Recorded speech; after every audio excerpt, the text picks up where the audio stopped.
Hey everybody, Michael Griswold from ReunitedRelationships.com. Quick video for you to give you some advice on how to get back in touch with your ex after you guys have broken up. And that first contact that you guys have after breaking up is critical. It's going to really determine where things go from there. To give you an example, let's say that my girlfriend just dumped me and I'm wanting to talk to her and I call her up and of course I get her voicemail, right? And I'm like, hey, I'm just calling to see what you're doing. It's Friday night and I was just kind of wondering what you were up to, see if you might want to hang out. Please. I mean, you don't need a PhD in psychology to know that that's not going to do anything but push her farther away, right? Now take that example and contrast it with this one. Let's say that we've broken up and we haven't talked for a week or so, okay? But I really want to talk to her because I miss her, right? And even more important, I really want her to want to talk to me, right? And you can remember what this is like when you used to first call your ex when you guys were together and they would be excited about talking to you. So what if you did something like this?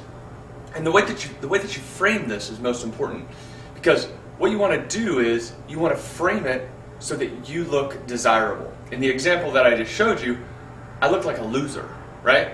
I'm calling up begging, hey, I'm saying I have no life, I have no existence apart from you. And what does that do to a person? That doesn't make them attracted to you. It makes them want to push you away. I'm sure that makes sense to you. So what if we did something like this and we carefully went about the next time we talk to our ex to make sure that it made the point. The old saying is, you never get a second chance to make a first impression, and that's the case here too. You really want to make sure that the first time that you contact your ex, that you're really putting your best foot forward.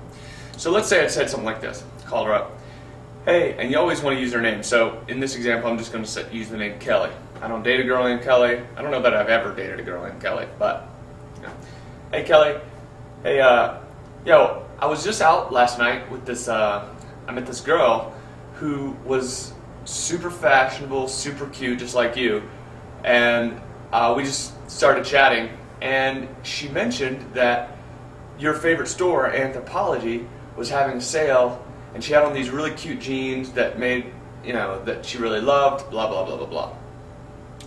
I think you can see what I'm doing there. What I'm doing is, one, I'm calling up Kelly in this example with something that interests her, okay? The fact that Kelly likes Anthropologie or Betsy Johnson, or you can fill in the name of the store, and what girl doesn't like to shop, I mean, honestly. The fact that she likes that is going to communicate value to her, right? I'm giving her something of value. And you'll notice the way that I framed it. I didn't say, hey, I was sitting around on my computer because I have no life and I was just scrolling across the internet and I found that Anthropologie is having a sale. Even if you did do that, don't ever say that because it makes you look terrible. Instead, you want to frame it in a way that makes you look even more desirable. Notice that in the story, I was talking to a girl who's really cute and fashionable, just like you. So what this does is it reminds her that I have the ability to talk to other women, and this isn't to be manipulative or to make her jealous in any way. It's to frame you in the best possible light. Now, if you're a girl and you're wondering about the same thing, it's the same sort of thing. Hey, me and my girlfriends were out, and we started talking to this group of guys, and this one guy in particular, he reminded me a lot of you actually, because he was blah, blah, blah, blah, blah, whatever qualities are important to them. And he mentioned that he was going to go snowboarding because, Breckenridge just got 10 inches of snow. So the point is that when you make that first contact, you want it to be upbeat. You want it to be valuable. And you want them to be able to see you in the light that they originally saw you. Because here's the thing.